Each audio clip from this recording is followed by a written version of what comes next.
Hey guys, so today I am going to give a quick overview of how to configure ProPresenter so that it works on your computer the same way that it works on all the other ones that we use in Mosaic Kids Tech. So once you have ProPresenter installed on your PC or your Mac, um, you're going to want to enter a license key. Now, it's not the end of the world if you don't have the license key, which we'll provide to you, but um, because the license key only takes away the watermark. You still have the full functionality of the application, so you can still develop slides and you can do things and you can transmit them over and they can be used during service.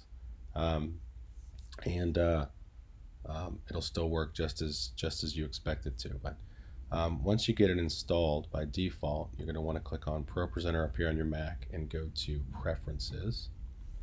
And there's going to be some default locations where things are going to be located: support files, your media repository, and your library folder. So the first thing we'll do is under support files, you want to check custom path, and then you want to click on the little search window, and you want to navigate to off of your hard drive, users, shared, and then if it's not already there, create a folder called renewed vision media, just like this is here. And that's where you want to put that in a folder in renewed vision media called support. It doesn't matter if you actually put files there at this point. That's just where you're going to point it, and I'll explain that in a moment.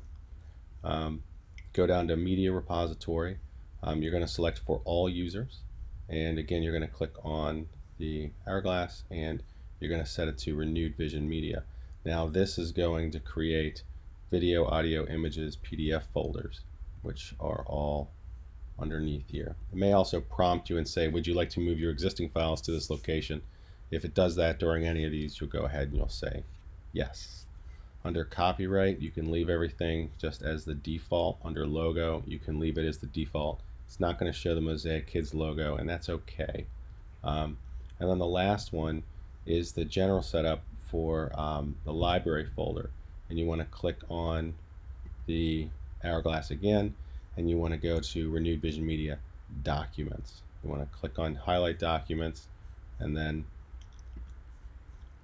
make sure that it shows up right there. All right, that there's also nothing else there. If there is something else there, you want to remove it. So you want Documents to be the only library folder that you have. Once that's done, you go ahead and you close or quit out of ProPresenter. You'll have received a file from me that will be called Renewed Vision Media, and it might be a zip. You might need to unzip it, but usually it's just a standard file that I'll transfer to you through Dropbox or something like that. And what you do is you go to your hard drive and you go to users and you go to shared, and then you're going to see a folder called Renewed Vision Media. If you don't, obviously you can just delete it by moving it to the trash, and then you take the folder that I gave you called Renewed Vision Media and you copy it into place. And then when you close this and you open back up your ProPresenter that we work on at our church for kids are going to be already in there. All of the audio is going to be in there. All of the schedules are going to be in there. The clocks, the messages, all the minutia and the little things that we do to adjust are all going to be there and working for you. It may not be quite as easy as all the as this demo makes it feel like, but I'm here to support you. So if you have any questions, just email me, mosaickidstech@gmail.com, or give me a call.